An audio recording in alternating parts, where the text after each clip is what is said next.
Good evening. I'm Lisa Feely with An Accountable Catholic, and thank you for joining our show this evening. So, as followers of Jesus and believers of a greater God, I feel like we really need to make sure we focus on being accountable and using our talents that God gave us to help our brothers, our sisters in our community. And in doing so, we have great guests on this show that really want to share their knowledge with all of us. So I hope you will enjoy tonight's show. It's going to be kind of one of a tough love one, I think. It's about humility and the lessons we'll learn by being humble. And so want to welcome, in fact, I'll welcome him back. He was on an earlier show for us, Jim Fongheiser. Thank you, Jim, for joining us again. Thank you, Lisa. Really glad to have you. Will you, in case someone missed an earlier show, will you share with our listeners kind of your journey and how you got to be where you are? I know you'd be obviously a Catholic and a great dad. And I'm going to say fellow business consultant, but I know you don't like yourself to that, but I'll let you tell that story as well. But thank you for joining us tonight. Thank you, Lisa. Well, I came from small town and went to Villanova University and studied biology, went into research for a while. And well, biology for a reason. I was always fascinated with all of nature, all of life. And I didn't know what I would do with that. I had no idea at the time. So I let that take me where it did and did some research for a while, and then ended up in nuclear power as a radiation protection specialist, developing programs for them. But so that gave me the opportunity then, with stability, to do other things that are important to me in life too, which would be to pursue that Catholic Christian search for God. Become, you mentioned I was a father. I have 3 children, one of each.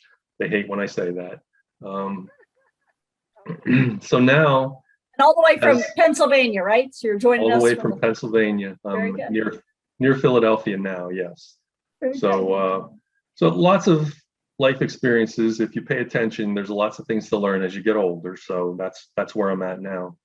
I don't like to say the old world. We're just more mature, and I hope a little more wise. I hope. So experience, right? So this topic that you and I are going to discuss, I'm not gonna fib and say it's a favorite one. It's always been a challenge. I think I would hope and believe that many people are challenged by being as humble as we need to be. But I'm really excited to have you on the show and share, I guess, your thoughts on humility and the lessons we should learn. I like to kind of turn to the Bible for a second and read. Of course, I'm doing it off our good apps these days, but humility is often characterized as, genuine gratitude, modest view of oneself. And then the Bible definition is that humility is critical and continuous emphasis of godliness. And we are called to be humble followers of Christ and trust in the wisdom and salvation of God. So if we believe, what I take away from I'm trying to be humble is, if we truly place all our faith and love and belief in everything God has for us and his plan for us, we're not in control. We have to be humble. We have to be so thankful for everything he's bestowed upon us and his grace that, you can't, but I have a tough time with that, only because he also needs us to be confident and supportive and leaders down here. So I always struggle with, how do you be a really good leader and get everyone to follow you down a right path, but make sure you can't be too confident, or, someone's going to call you arrogant, or someone's going to think you're not humble. It's like, okay, this is not a win-win for me. I tend to be a little outgoing, and so it's harder. But what do you think are the main lessons that we should learn, Jim, from humility? Well, with that topic, there's a kind of a wide range. So we should always come from a place of humility, but we need to be confident and have our own faith in our own abilities, including the faith in the support around us. So what I find is that it's the twists that we get dealt when we think that we're in control, that we find something that we have to realize that sometimes we just aren't. And so I see those as lessons in humility, and they're around us all the time. They can be small, but they're there pretty much day to day for us. So a lot of times it can be a simple thing with work where we think, so for what I do, sometimes I'm out in the field where I may have to teach a class or address a problem. Either it could be anywhere from truck drivers that deal with the radioactive material or doctors who are dealing with treating patients. And so sometimes when I go into those situations, I feel like I have it completely under control. And then something out of nowhere comes, and that's the lesson in humility, when you feel like you're really not what you thought you were. But if you can change gears a little bit, generally, if you can admit what you know and what you don't know, then you can fix some of that. And often I think of this, our sphere of influence. Well, a sphere of influence is supposed to give you the sense of what you're able to change around you. But you have to remember that you're in the center of that. And to be able to do that well, you have to be very confident in what you know, but also understand what you don't know. And that's where a lot of the lessons in humility come from, is where we forget that. We think we can do something that we can't. And we don't take the time, you and I chatted on an earlier show, you don't take the time to slow down. I mean, there is so much going on in our world today. We're moving at warp speed. I love how you said it. We wake up, first thing we have is our phone. Last thing we see is our phone. We're constantly on social media.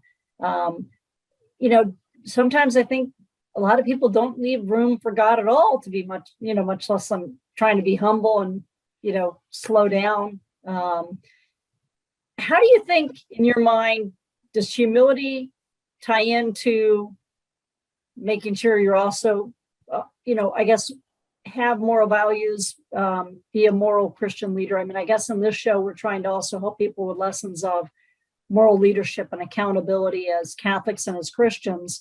How do we help others learn lessons like humility? I mean, how does that all tie in as a leader, I guess? Well, I think it's a lesson that they learn by example, that best of all, because the opposite of humility is arrogance, and nobody likes that. They're repelled by it. They might be attracted to the glitter and the shine that comes with some of that, but they would tire of that after a while. So to me, the lesson is that it comes with a big dose of listening to other people as well. So I think it was my grandfather who told me long ago, you never learn anything while you're talking. So to listen is part of humility. To make someone else feel important enough to be heard is very important. I love our little vignette. I love the little wisdom. I don't know what you want to call them that we get from our grandparents or parents or stuff. I look back, and my parents always taught us, God gave you 2 ears and 1 mouth. There's a reason for that. You're supposed to listen twice as much as you talk. And as an outgoing little kid, that wasn't as easy for me. But I do think, I love your stories. I also think we learn humility not just by watching, but back to listening as well, even from children, right? Sometimes they'll tell it just like it is, and you just think you think you have it under control.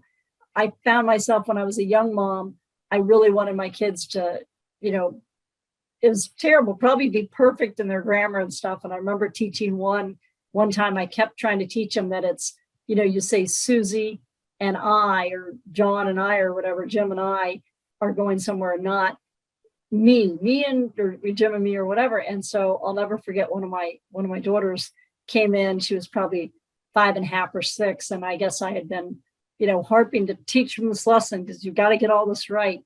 And so I said, Kara, you can't say Susie and me. It's Susie and I, Susie and you. She says, you had nothing to do with it. You weren't even there. That's great. Okay. I give up on that lesson. So, you have to sit back and laugh at yourself maybe, and really listen to others and watch others. And I love that. So I think being humble we have to be called to do that. But at the same time, like you said, I don't think you want to mix up confidence. You've got to have confidence in the ability that God gave you, but let other people take leads and learn. Exactly. Right. Well, so do you have any particular lessons that you'd share from humility in your life and or share with others that are listening in on, again, the importance of humility and how to recognize when maybe you're not being as humble, and how we can teach our children, or how we can, you call it, I think, sphere of influence. I have circle of influence. I mean, but yeah, they're everyone around us, right, that we're called to support. Mm-hmm. Well, I find there's many opportunities for this, and if the personal growth that we have sets in right, it will be an example to others. And every once in a while, things happen that I find I'm almost compelled to tell others about because of how moving it was to me. There was a time that I had to go on a work trip, and it was far. I had to go well into West Virginia, up in the mountains of West Virginia, and then on to Toledo, which is far.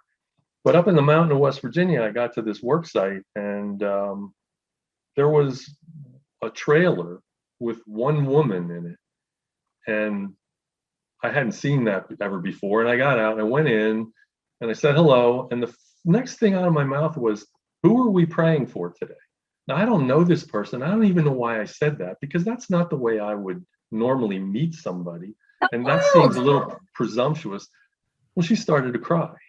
And it just broke down a barrier, like this little personal barrier that everybody has. They protect themselves. And she told me her sister had cancer, and we talked for an hour and a half. And I don't know how to fix that, but to listen to her and give her the space to talk, and to let her know that people cared, and to promise her that I and others with me would pray for her sister and for her family. It was very moving for me. And I had never seen her before, and I didn't have any follow-up contacts, any reason to. But about a year later, I had to go back there. And I walked into that trailer, and she was beaming. She said, "I could not wait until you could come back." And she could have called or written or whatever, but she didn't, and told me all how her sister's cancer was miraculously cured. And so we're talking about humility, but I'm telling you that was the most humbling thing to me, to go through that, thinking like I walked in there like I knew something. I didn't know anything, and all I had to do was listen and be supportive. I love it. And two or more ask in their name, right? And you shall receive. I think that's a very humbling. I don't know if you saw this, and I don't even remember the name of it, but years ago there was a very viral video that was going around. It was an ad, and it kind of done as an ad initially, or a campaign from a hospital. This way before, the pandemic we were in or whatever. This is like maybe 2.5, 3 years ago. And I was literally at a conference, Jim, and we're watching, this one CEO of a hospital said, "Hey, here's what we should all be thinking about." And he was kind of starting his keynote speech with this 3-minute video. There must have been 150 of us in the room. And at the end of that 3-minute video, there was not a dry eye in the house. And the whole video was, to your point, family members and, hospital assistants, administrators, nurses, doctors, all walking with patients down a hallway, a husband wheeling a wife in with a wheelchair. And what happened was they'd put bubbles over all their heads as to what they were thinking. And yet then someone's approaching them, right? You're coming into a room, you're coming in a hallway, you're rushing for the elevator. You have no idea what's going on in that person's life. And so what he was saying is, and he kind of went into a speech of, could you imagine a world where if we would all just pause and think for a second, what's going on in that other person's life, instead of being maybe rude or snappy or, I'm just there to do a job. I mean, you could have gone to that place and said, "Hey, I'm this fancy engineer, biotech, whatever, everything that you do that is just amazing.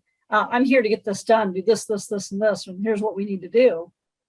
I mean, that's correct. I mean, so I think that says a lot about your character and integrity, and I love it. And I think that's the lessons we should learn from this. And that's what I hope everyone who's listening and who enjoys this is just to think about, how can we be more humble? How can we, be more pensive and think and talk less and listen more and all those things to help us get there. So, well, we are going to have to take a short break here, and we'll be back after the break in about a minute. Thank you so much, Jim. Stick with us. Thank you.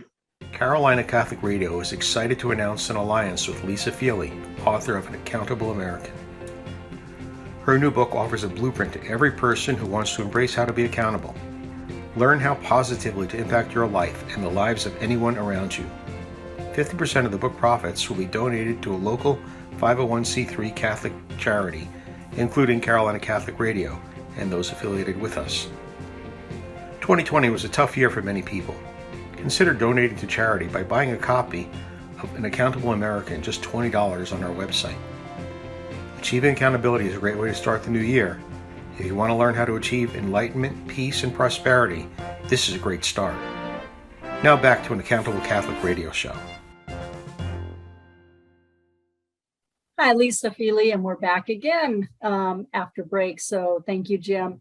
Okay, well, we tippy-toed a little bit into humility in our lessons learned, but now we're going to teach some really big lessons, or at least offer you to learn some lessons if they need to be learned.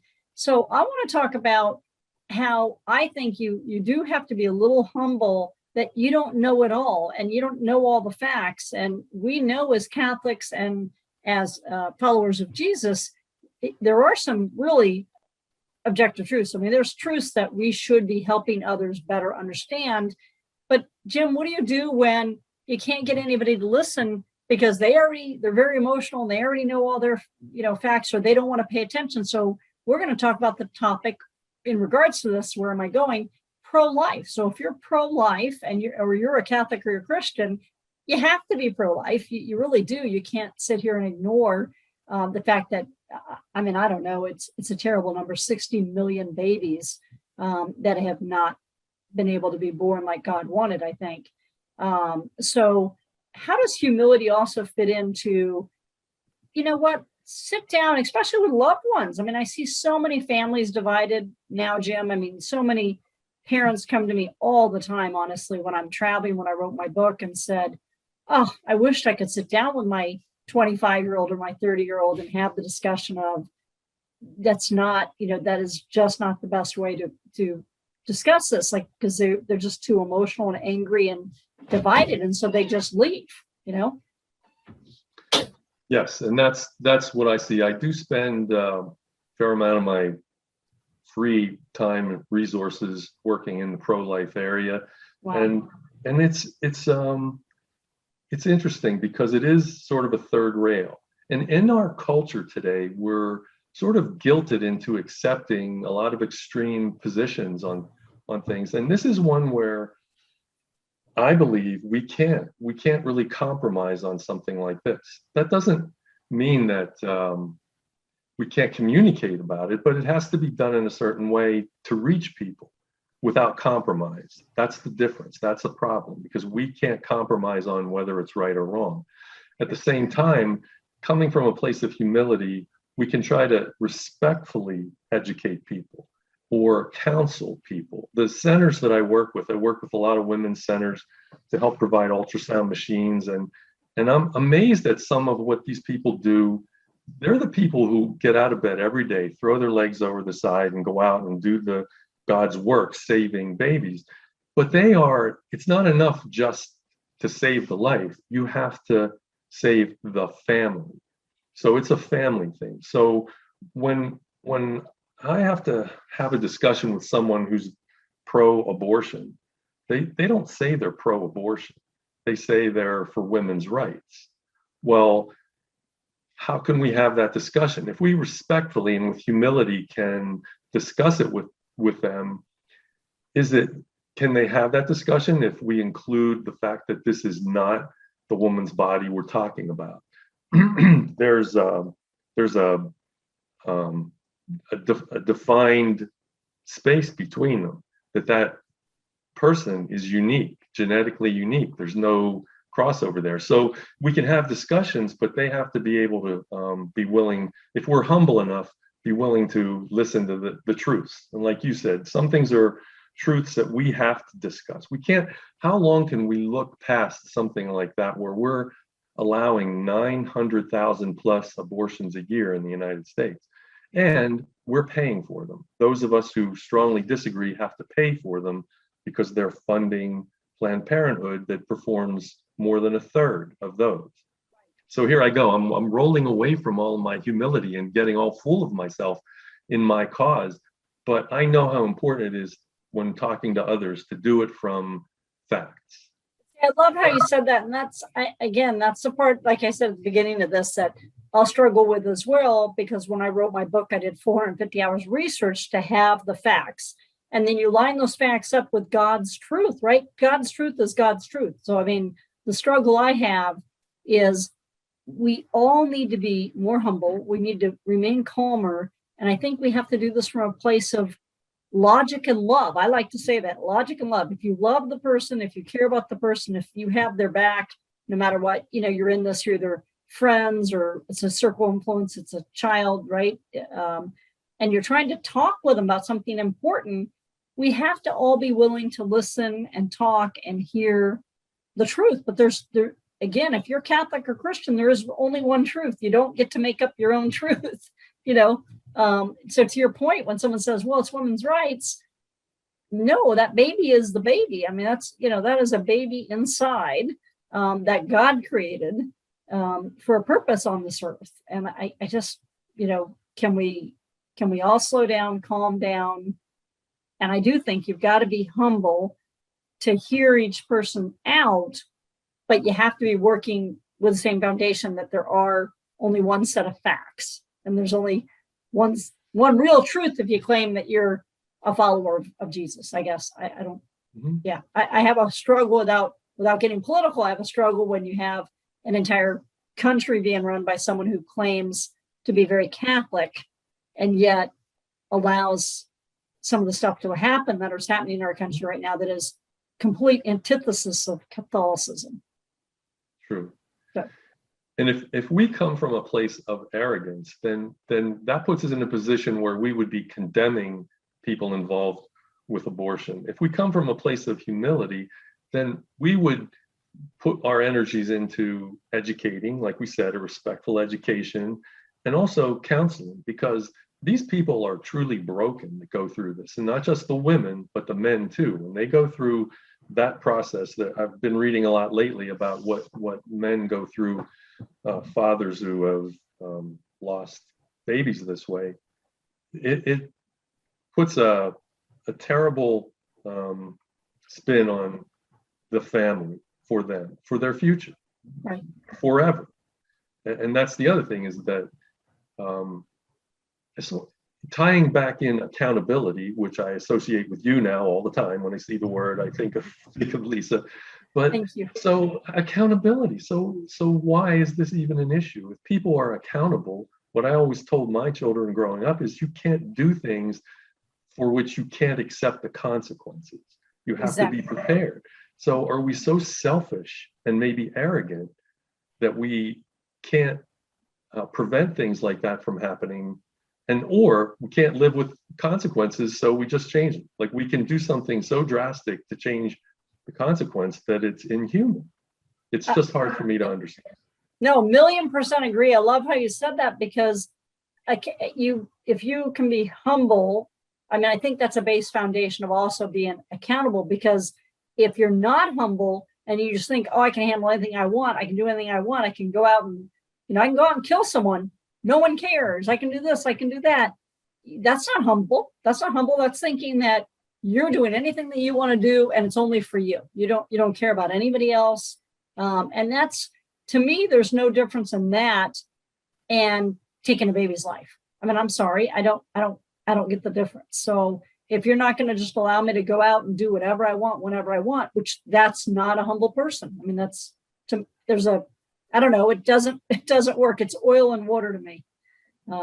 So I love what you said on that. So in summary, really, can you think of, I'm going to put you on the spot, could you maybe think of 2 or 3 lessons that you would say if you and I were in front of maybe an audience of 1,000 younger, Christians or Catholics, what can we say to them of, if you're going to take away 2 or 3 lessons for learning from why it's important to be humble, and how does being humble help you to be more, I guess, listen more to God's word and be more accountable for using your life, your purpose, achieving your purpose in life?